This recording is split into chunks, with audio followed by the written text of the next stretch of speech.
Saya akan sharing menjadi lanjutan firman Allah yang kemarin. Pagi ini saya masih bicara tentang Tuhan seorang ahli dekorasi. Saya katakan kemarin tidak ada yang melebihi Tuhan urusan dekorasi. Pendahuluan kemarin saya katakan orang mendekor satu ruangan tujuannya supaya tampil lebih baik. Ruangannya lebih indah, lebih semarak, lebih keren. Orang lebih bisa menikmati gitu, wih keren luar biasa. Butuh didekor. Nah apa yang didekor sama Tuhan? Kehidupan kita. Yang awalnya carut marut, yang awalnya berantakan penuh masalah. Yang orang awalnya lihat gak ada indahnya hidup kita. Mungkin orang sekitar kita lihat, kasihan lihat kita ya anak Tuhan. Kok banyak masalah ya, kok banyak kesulitan. Percaya begini, lewat kesulitan, masalah, kesukaran, carut marut, campur baur kehidupan kita. Yang orang mungkin menilai, yang orang mungkin katakan berantakan banget ya hidupnya anak Tuhan itu. Percayakah saudara pagi ini Tuhan itu yang kita sembah, Yesus yang kita sembah. Dia itu pribadi yang sangat spesialisasinya ahli mendekorasi hidup kita. Yang berantakan, yang campur baur, yang gak karuan. Nanti akhirnya ujungnya orang melihat indah ya hidupnya, keren ya hidupnya, luar biasa ya hidupnya, sukses ya hidupnya, diberkati ya hidupnya, dan macam-macam hal. Siapa yang bikin itu? Tuhan yang mendekorasi. Sebetulnya itu inti pesannya yang Tuhan bebankan di hati saya. Untuk saya lepaskan sama saudara, Yesus Tuhan kita seorang ahli dekorasi. Kita baca kembali ayat pendahuluannya, sedikit saya terangkan ayat ini sama saudara, lalu kita masuk pada inti, pada bagian yang kedua tentang Tuhan ahli dekorasi. Roma 8, kembali kita membaca tentunya ayat 26, saya baca, 27-nya Anda lanjutkan, 28-nya sama-sama gitu ya. Roma 8:26 saya baca begini kata firman Allah. Demikian juga roh membantu kita dalam kelemahan kita. Sebab kita tidak tahu bagaimana sebenarnya harus berdoa. Tetapi roh sendiri berdoa untuk kita kepada Allah. Dikatakan dengan keluhan-keluhan yang tidak terucapkan. Teruskan Anda 27. Dan Allah yang menyelidiki hati nurani mengetahui maksud roh itu, yaitu bahwa ia sesuai dengan kehendak Allah berdoa untuk orang-orang kudus. Sekarang ayat 28 sama-sama kita membacanya 1, 2, dan 3. Kita tahu sekarang bahwa Allah turut bekerja dalam segala sesuatu untuk mendatangkan kebaikan bagi mereka yang mengasihi Dia, yaitu bagi mereka yang terpanggil sesuai dengan rencana Allah. Saya ingin langsung menukik pada inti masalah. Lihat di ayat 26. Lihat gambar berikutnya. Saya baca sekali lagi, perhatikan baik-baik. Saya ulang sedikit saja apa pesan firman yang saya sampaikan kemarin ya, untuk masuk pada renungan firman Allah yang saya maksudkan pagi ini.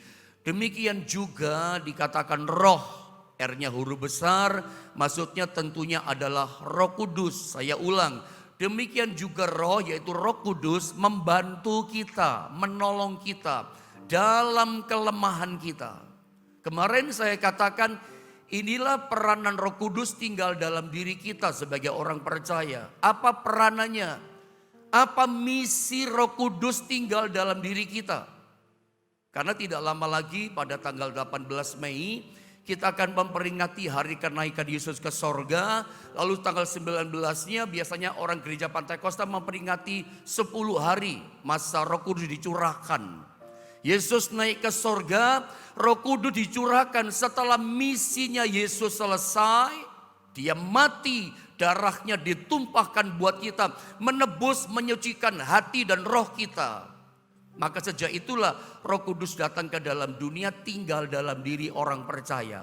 Anda bertanya, untuk apa misinya? Apa tujuannya Roh Kudus tinggal dalam diri kita? Permanen tinggal dalam diri kita. Untuk apa? Ini misinya. membantu kita dalam kelemahan kita. Demikian juga Roh Kudus dikatakan membantu kita dalam kelemahan kita. Kelemahan apa? Waktu tubuh kita sakit itu dikatakan lemah.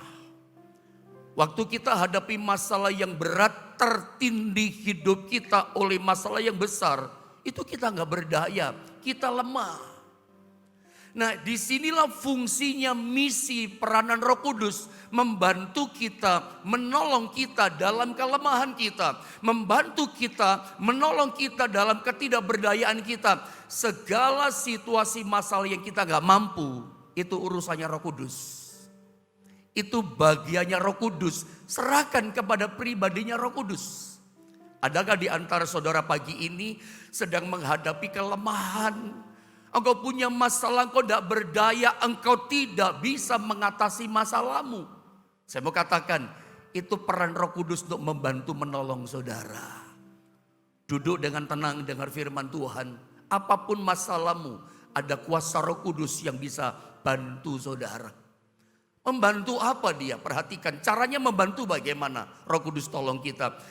Kalimat berikutnya dikatakan begini, Paulus yang berkata, sebab kita tidak tahu, ini cara Roh Kudus membantu, sebab kita tidak tahu. Ketika kita dalam kelemahan kita mengalami tidak tahu. Sebab kita tidak tahu bagaimana sebenarnya harus berdoa. Tetapi ini keren, ini menarik, ini peran Roh Kudus. Roh Kudus dikatakan sendiri berdoa untuk kita, membantu kita berdoa, ya, kepada Allah yaitu Allah Bapa dengan keluhan-keluhan yang tidak terucapkan, dengan kata-kata seperti groaning, seperti seorang ibu yang melahirkan. Alkitab katakan Paulus, saya katakan kemarin, ini orang yang levelnya rasul, berarti seorang yang luar biasa. Kadang-kadang kita itu merasa melebihi firman Tuhan ya. Melebihi yang tertulis dalam Alkitab. Ketika kita datang menghadap Tuhan, punya masalah, punya kelemahan, datang kepada Tuhan. Tapi dengan spirit yang merasa tahu, merasa hebat, merasa jago. Saya katakan kemarin, tinggalkan itu. Mari belajar seperti Rasul Paulus. Ketika kita dalam kelemahan kita, biarlah kita sadar diri. Datang dengan spirit merasa, aku gak tahu Tuhan. Karena warningnya begini, ketika kita datang kepada Tuhan dengan spirit merasa tahu, Anda gak pernah mengalami keluar biasaan kuasanya. Anda tidak akan pernah mengalami pribadi kuasanya yang tanpa batas. Anda gak pernah bisa mengenal kuasanya, mengalami kuasanya. Karena Anda merasa tahu gitu. Biarlah kita sadar diri, apakah kita melebihi ayat firman Allah ini ya, sampai kita merasa tahu. Saya tidak akan bicara mengulang banyak tentang kemarin. Tapi spirit ini penting loh. Datanglah dengan kerendahan hati datang kepada Tuhan. Tuhan, aku tidak bisa ngurusi masalahku. Aku tidak tahu lagi bagaimana caranya atasi masalah. Aku tidak bisa urusi keluargaku yang dalam masalah. Aku tidak bisa tolong anak mantuku Tuhan. Karena mungkin ada punya anak mantu yang menikah sudah 10 tahun, 6 tahun. Mungkin belum punya keturunan. Anda gak mampu tolong anakmu, itu bagian Roh Kudus yang menolong saudara. Aku gak bisa mengelola usahaku Tuhan, bisnisku, tokoku, pabrikku, rumah makanku Tuhan, usahaku Tuhan. Dengar baik, datanglah dengan spirit, aku gak bisa Tuhan. Nah di saat inilah Alkitab katakan Roh Kudus membantu kita berdoa kepada Allah. Dengan ucapan-ucapan, keluhan-keluhan yang tak terucapkan. Yang orang gak ngerti, kita gak ngerti, setan gak ngerti. Tapi Bapak di surga ngerti, kata ayat 27 nanti kita baca. Saudara, kalimat yang mengatakan sebab kita tidak tahu bagaimana sebenarnya harus berdoa. Ini bukan berarti Anda berkata, lah pendeta kalau kita gak tahu caranya bagaimana berdoa lalu bagaimana dong. Kalimat yang mengatakan sebab kita tidak tahu bagaimana sebenarnya harus berdoa. Itu jangan diartikan dengan doa dengan kata-kata ini. Seringkali kita berkata begini, Pak saya gak bisa doa Pak. Bapak Joni itu loh pintar berdoa. Saudara, kalau kita berdoa dengan akal budi, kita berdoa dengan bahasa kita Indonesia, bahasa manusiawi, kita mesti atur kata-kata kita. Kita mesti buat kata-kata kita, kalimatnya semenarik mungkin. Supaya orang tertarik dengan kata-kata doa kita. Orang mungkin bisa tertarik, senang dengan doa kita, kata-kata kita ucapkan. Tapi belum tentu loh kata-kata kita itu bikin senang hati Tuhan, menarik hati Tuhan. Anda ngerti maksud saya? Sebab kalimat yang mengatakan sebab kita tidak tahu berdoa, bagaimana sebenarnya harus berdoa, itu bukan masalah kata-katanya. Kita menarik ucapan kata-katanya belum tentu itu menarik menyenangkan hati Tuhan. Percayalah gini, hanya Roh Kudus lewat doa yang membantu kita itu bisa menarik dan menyenangkan hati Tuhan. Kalau Anda mendengar apa yang saya sampaikan kemarin, kira-kira seperti apa sih Roh Kudus membantu kita dalam doa? Pasti Roh Kudus mendoakan yang baik buat kita. Ini peranan Roh Kudus di akhir zaman. Pasti Roh Kudusnya kira-kira berdoa seperti ini. Bapa di sorga, perhatikan pendeta Yohanes itu. Atau siapa Anda namanya. Dia sedang dalam kelemahan. Bapak, dia sedang sakit. Atau mungkin Roh Kudus yang tinggal dalam diri seorang anak muda. Tuhan, lihat anak muda itu sedang patah hati. Dia mabok, jatuh cinta sama yang satunya itu. Sudah diputusin pacar, tolong dia Tuhan. Buka matanya supaya dia tetap kuat. Jangan bunuh diri Tuhan. Bisa seperti itu. Ini contoh yang paling sederhana kepada Anda. Kadang kita menghadapi masalah berat, kita nggak ngerti doanya bagaimana. Inilah tugas Roh Kudus membantu kita berdoa kepada Bapa yang kita nggak ngerti dengan keluhan-keluhan ucapan yang kita nggak ngerti. Tapi Bapa di surga ngerti. Dengan cepat saudara ya. Ayat 27 mengatakan ini, saya baca ya. Ya, dan Allah yang menyelidiki hati nurani. Tidak ada orang ngerti hati kita. Hanya kita sendiri yang ngerti hati kita dan siapa satunya lagi? Tuhan. Bahkan Tuhan yang lebih tahu dari kita tentang hati kita. Dia lebih mengerti perasaan hati kita dibanding diri kita sendiri.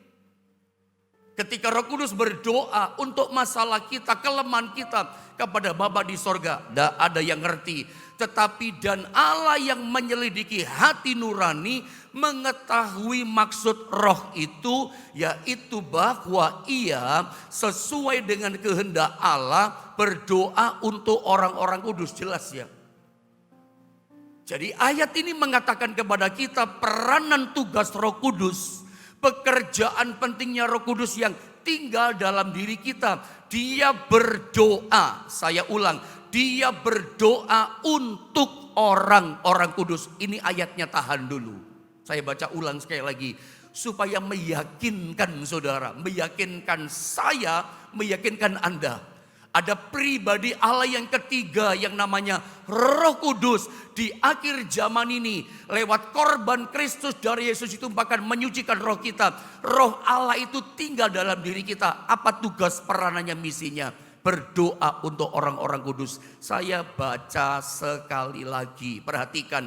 Dan Allah yang menyelidiki hati nurani, mengetahui maksud roh itu, yaitu apa? Bahwa ia, Roh Kudus ya, sesuai dengan kehendak Allah, perhatikan kalimat ini, berdoa untuk orang-orang kudus. Luar biasa. Yang percaya katakan amin.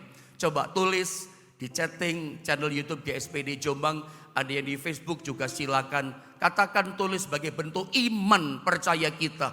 Roh Kudus berdoa untuk orang-orang kudus. Silakan Anda tulis. Ada sebagai bentuk kepercayaan setiap kita. Roh Kudus berdoa untuk orang-orang kudus. Siapa orang-orang kudus? Orang-orang kudusnya yang telah ditebus, dikuduskan oleh darah Yesus. Itulah Anda dan saya, kita semua orang-orang kudus. Jadi jelas di akhir zaman ini, misi Roh Kudus tugasnya diam dalam diri kita adalah berdoa untuk orang-orang kudus. Kalau hari ini Anda mengalami kemenangan, Anda mengalami kesembuhan, yang tadinya berantakan menjadi mengalami pertolongan, itu karena pekerjaan Roh Kudus yang berdoa buat Anda kepada Bapa di sorga. Kalau usahamu dipulihkan, rumah tanggamu dipulihkan jadi bahagia, bisnismu, usahamu yang bangkrut, yang sepi sekarang diberkati Tuhan. Itu peranan pekerjaan Roh Kudus. Roh Kudus berdoa buat saudara. Atau saudara sedang mengalami kelemahan, jangan takut, jangan khawatir. Saya mau berkata kepadamu pagi ini, ada Roh Kudus yang tinggal dalam dirimu. Itu ya dan amin. Dia berdoa buat saudara atas kelemahanmu kepada Bapa di sorga. Dia tinggal di dalam diri kita, bukan cuma diam sendakap tangannya.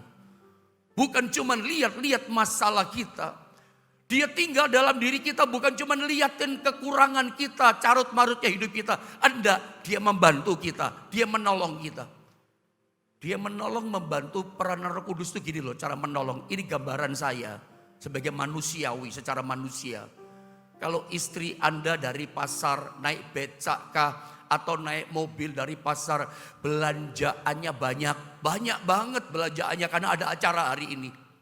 Lalu begitu turun dari mobil, Anda sebagai suami cepat keluar rumah, Anda bantuin. Ya, Anda membantu menurunkan bebannya, keluarkan dari mobil. Seperti itu Roh Kudus, membantunya kayak begitu. Mengangkat setiap beban, ambil setiap beban satu persatu sampai kelar, sampai tuntas, sampai selesai. Itu tugas Roh Kudus. Hari ini saya nggak tahu kelemahan saudara, tapi dia berdoa buat kita untuk orang kudusnya sampai menang, nggak usah takut. Makanya saya cepat masuk pada inti tentang dia ahli dekorasi di ayat 26, 28. Kalau di ayat 26 dikatakan begini kalimat awal, demikian juga Roh membantu kita dalam kelemahan kita sebab kita tidak tahu. Tadinya kita nggak tahu. Tapi kemudian tiba-tiba muncul kalimat di ayat 28. Kita tahu sekarang. Ayat 26 kita tidak tahu bagaimana caranya kita berdoa. Tetapi Roh Kudus membantu kita berdoa kepada Allah. Dari tidak tahu muncul ayat 28. Kita tahu sekarang. Siapa yang beritahu kita? Roh Kudus yang beritahu kita. Firman Allah yang beritahu kita sekarang. Sehingga Alkitab berkata, kita tahu sekarang. Apa yang kita tahu? Bahwa, ini luar biasa, Allah turut bekerja dalam segala sesuatu. Perhatikan kalimat ini, bahwa Allah turut bekerja dalam segala sesuatu untuk mendatangkan kebaikan bagi mereka yang mengasihi Dia, yaitu bagi mereka yang terpanggil sesuai dengan rencana Allah. Nah, saya mau bawa saudara lebih dalam pagi ini untuk bisa memahami esensi dari ayat 28 ini. Apa sih esensinya? Karena ada banyak kita salah paham, misunderstanding, menangkap ayat 28. Coba lihat gambar berikutnya saudara ya. Dalam Roma 8:28 saya kasih garis merah stressing di situ sebagai fokus perhatian kita. Yang saya mau terangkan pada esensi bagian ayat ini. Perhatikan, kita tahu sekarang, kata firman Tuhan, bahwa apa? Allah itu turut bekerja dalam segala sesuatu. Perhatikan baik-baik kalimatnya. Sederhana tapi penting. Kalimatnya berkata begini, kita tahu sekarang bahwa Allah turut bekerja dalam segala sesuatu. Coba bilang sama-sama saya, dalam segala sesuatu. Sekali lagi dengan lebih keras, dalam segala sesuatu. Allah itu bekerja dalam segala sesuatu. Perhatikan tulisan saya yang besar hitam di bawah. Jadi Tuhan itu mengerjakan itu segala sesuatu. Tuhan itu mengerjakan segala macam perkara. Tuhan mengerjakan segala sesuatu itu untuk kita.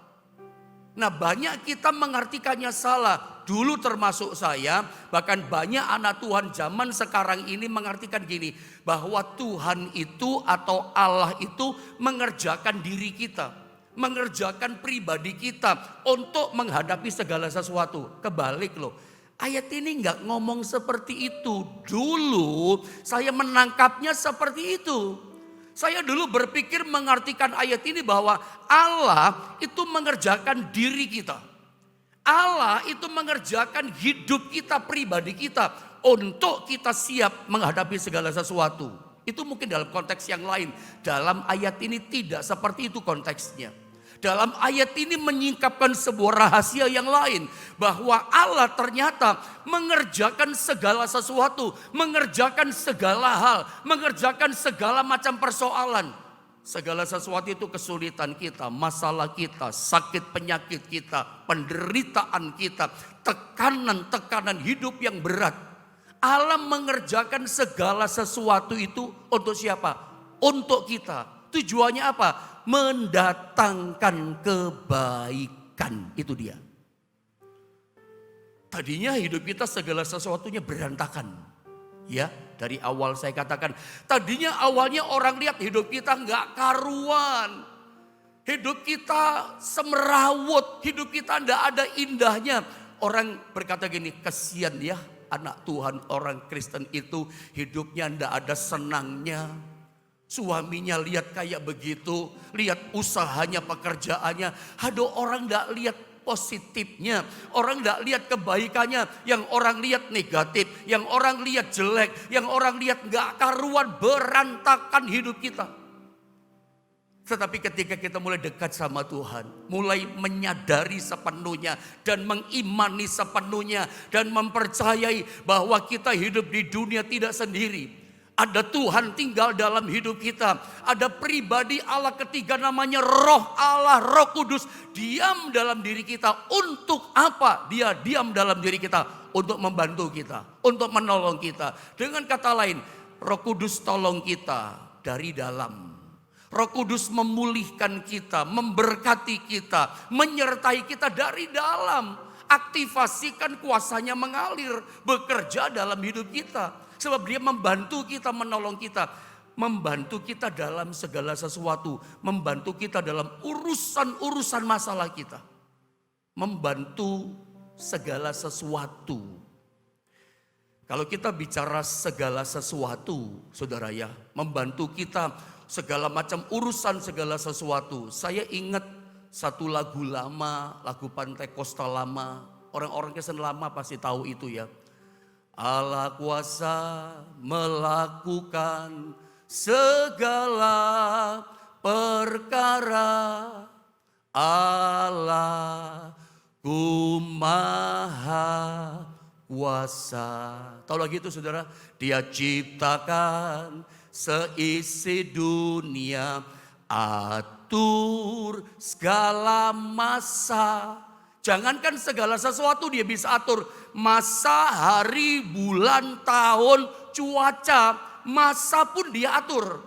Menurut saya itu lebih rumit. Mengatur segala masa, mengatur alam semesta. Saya suka bilang kepada jemaat di Jombang, itu lebih sukar. Tapi dia mampu lakukan sampai hari ini. Makanya saya katakan judul firman Allah pagi ini dia adalah ahli dekorasi kehidupan kita. Yang berantakan, dia bisa bikin jadi lebih baik. Tempatnya yang tadinya mestinya harusnya di depan, tadinya di pojok, Tuhan bisa atur. Diambil, ditaruh di sini, indahnya di sini. Dia bisa atur gitu loh. Kayak pemain catur yang ulung. Dia dekor semua jadi indah, saudara ya. Makanya dia itu sanggup mengatur segala masa, segala sesuatu dia bisa atur. Yang berantakan dijadikan indah, ahlinya dia, spesialisasinya memang dia. Saya nggak tahu ya, yang kurang indah dalam hidup saudara sekarang apa?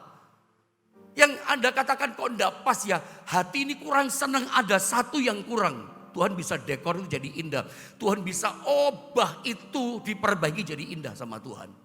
Segala masa dia bisa atur, saya kasih contoh ya. Dia itu ahli dekorasi yang paling ulung, yang paling ahli. Dengan cepat saya tunjukkan ayatnya. Coba Anda lihat Kejadian pasal 1 ayat 1 sampai 5. Saya baca saja ayatnya, Anda ikuti ya. Dikatakan begini, pada mulanya Allah menciptakan langit dan bumi. Harusnya sempurna. Sekali dia cipta sempurna. Tapi antara ayat 1 dan 2 terjadi pemberontakan iblis. Kepanjangan saya cerita ini, singkatnya begini. Karena pemberontakan iblis dia yang buat, dikatakan bumi belum berbentuk. Awalnya udah berbentuk tertata, dirusak sama setan. Sehingga muncul kalimat ini, intinya begini. Ayat 2, bumi belum berbentuk dan kosong. Dalam bahasa Ibraninya tohu wabohu. Berantakan, gak karuan, campur baur. Air sama daratan campur jadi satu, gak bisa bedain. Terang sama gelap gak ada, pokoknya gelap saja. Makanya dikatakan gelap gulita menutupi samudra raya. Udah tohu wabohu, gak ada bentuknya, campur baur, berantakan saudara ya, kacau balau. Gelap gulita menutupi samudra raya. Dan perhatikan ini, dan dikatakan roh Allah melayang-layang di atas permukaan air. Roh Allah dikatakan melayang-layang di atas permukaan air. Nah, kalimat yang mengatakan roh Allah melayang-layang itu dalam bahasa Ibrani dipakai kata weruah Elohim. Roh Allah itu seperti memayungi bumi yang kacau balau, yang tohu wabohu. Roh Allah itu menaungi. Begitu roh Allah itu, ruah Elohim itu menaungi melayang-layang di atas tohu wabohu yang campur baur, yang berantakan, yang tidak tertata, yang kacau balau, daratan sama air campur, tidak ada bentuknya. Ini parah ya tohu wabohu. Begitu roh Allah menaungi, apa yang terjadi? Muncul kalimat ini, berfirmanlah Allah, jadilah terang. Lalu terang itu jadi. Tadinya gelap, sekarang mulai muncul terang. Apalagi dikatakan Allah melihat bahwa terang itu baik, lalu dipisahkannyalah terang itu dari gelap, dan Allah menamai terang itu siang dan gelap itu malam. Jadilah petang dan jadilah pagi, itulah hari pertama. Ingat, Allah menciptakan itu 6 hari. Ya, hari pertama sampai hari kelima itu fasilitas semua diciptakan. Dia dekor dunia ini. Tadinya campur baur. Tapi kemudian roh Allah itu menaungi. Jadilah terang, terang jadi. Dia mulai pisahkan. Matahari bersinar pada waktu siang, tugasnya dipisahkan. Bulan dan bintang memantulkan cahaya matahari, tugasnya pada waktu malam. Tetap ada terang. Dipisahkan, itu hari pertama. Lalu kemudian hari kedua, hari ketiga sampai hari kelima. Jadilah tumbuh-tumbuhan, jadilah binatang dan segala macam. Setelah dia dekor dunia indah, semua dikatakan baik, baru masuk hari ke-6 diciptakan manusia. Setelah didekor semua, setelah jadi indah semua, tadinya tohu wabohu, tadinya berantakan kacau balau gak karuan. Setelah ditata, didekor, jadi bagus, jadi indah. Lalu diciptakan manusia hari ke-6. Untuk siapa didekor? Untuk Adam dan Hawa, untuk manusia. Tetapi yang saya mau tunjukkan sama saudara adalah begini. Tadinya tohu wabohu berantakan. Kapan terjadi perubahan? Terang muncul. Ya, lalu benda penerang matahari bersinar, bulan bersinar dan seterusnya dan seterusnya. Ketika roh Allah dulu datang menaungi. Weruah Elohim itu datang melayang-layang. Weruah Elohim melayang-layang itu artinya begini saudara ya. Itu seperti menaungi. Ibaratnya kalau saudara punya pergumulan, saudara punya cita-cita. Cita-cita itu ibaratnya Roh Kudus menaungi itu seperti gini loh, menaungi. Seperti telur dierami sama induk ayam. Telur itu gak bisa menetas sendiri. Gak bisa telur itu digini, bim salah bim abrakadabra telur jadi anak ayam. Gak bisa saudara, itulah sulapan, sulap. Telur gak bisa menetas. Kalau nggak dinaungi, mesti dinaungi, dirami sama induknya ayam. 21 hari kemudian dia menetas. Nah, saya mau kasih gambaran. Kalau Anda punya cita-cita, Anda punya harapan, Anda punya kerinduan, itu telur. Firman pengajaran yang saya lepaskan, saya khotbahkan sama saudara, itu menjadi kenyataan, jadi kemenangan. Firman yang kita dengar jadi kesembuhan, jadi berkat, jadi pertolongan. Ya. Itu butuh roh Allah menaungi. Firman yang saya sampaikan itu seperti telur. Belum jadi anak ayam. Butuh dirami. Terjadi mujizat kesembuhan. Terjadi pertolongan. Ada jalan keluar.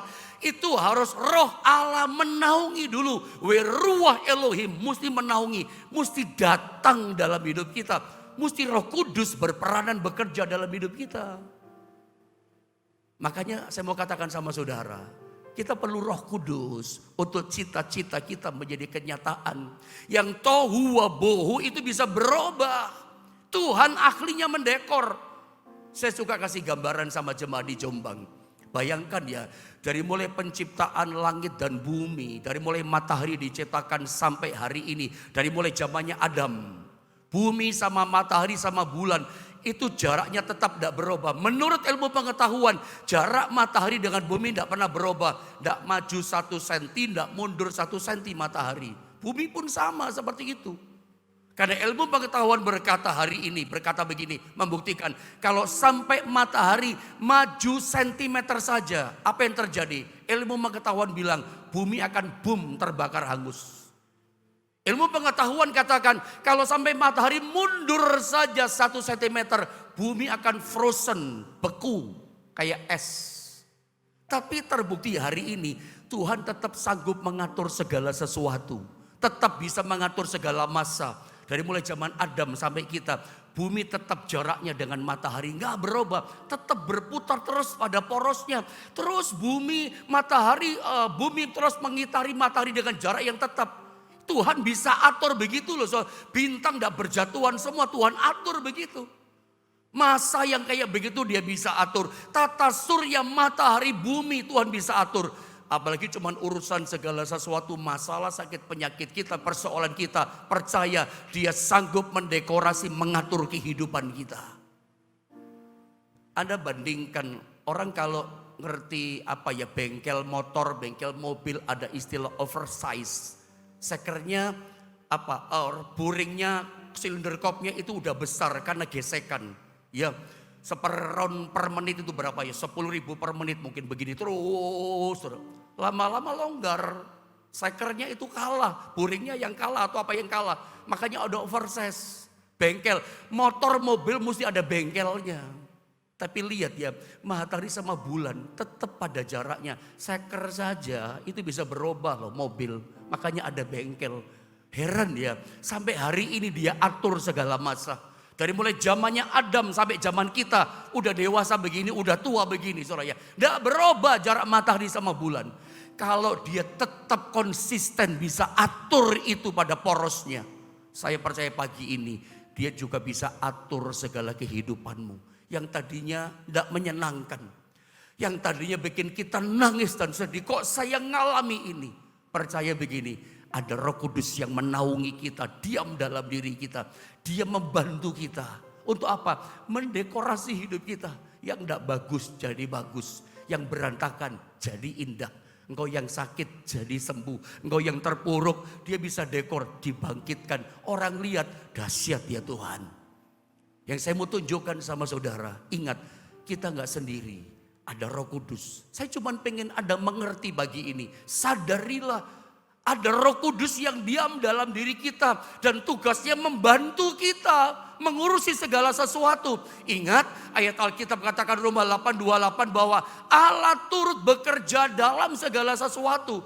Dia bekerja untuk segala sesuatu bagi setiap kita. Bukan bekerja diri kita dikerjakan. Memang itu betul, diubah hidup kita. Itu konsep yang lain. Tapi di ayat Roma 8:28 dia sanggup mengerjakan segala sesuatu. Itu segala macam masalah dia kerjakan, dia obah, dia dekor. Setelah jadi baik, dia berikan semuanya untuk setiap kita. Saya berdoa, biar dia Tuhan yang berkuasa, dia sanggup mengubahkan hidup kita. Kalau dia bisa atur langit dan bumi tetap berputar pada porosnya. Hidup rumah tangga kita, pekerjaan kita, kesehatan kita. Dia pun bisa dekor, dia bisa atur dan ujungnya Anda akan melihat kebaikan yang indah Tuhan nyatakan.